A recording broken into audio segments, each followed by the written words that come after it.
Students MCQ সলিউশনে যদি তুমি expert হতে চাও তাহলে তোমাকে তো কনসেপচুয়ালি স্ট্রং হতেই হবে, তার সাথে সাথে তোমাকে কিন্তু রেগুলার এমসিকিউ প্র্যাকটিস করতে হবে।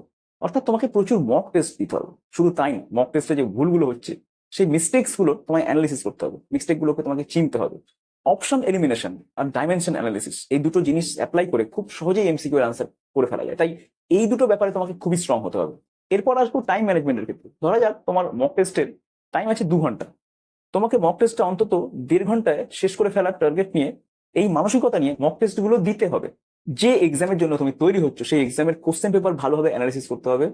প্রিভিয়াস ইয়ার কোশ্চেন পেপার এমন ভাবে সলভ করতে হবে যাতে যে কোনো কোশ্চেন দেখে তুমি বলে দিতে পারো যে এই কোশ্চেনটা তো ওই বছরে এসেছিল এবং তার আনসার এটা।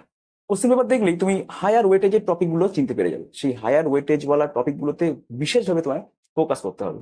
আর প্রচুর পরিমাণে মক টেস্ট দিতে হবে। আর পরীক্ষা চলাকালীন নিজের এক্সাইটমেন্টকে কন্ট্রোল করতে শিখতে হবে।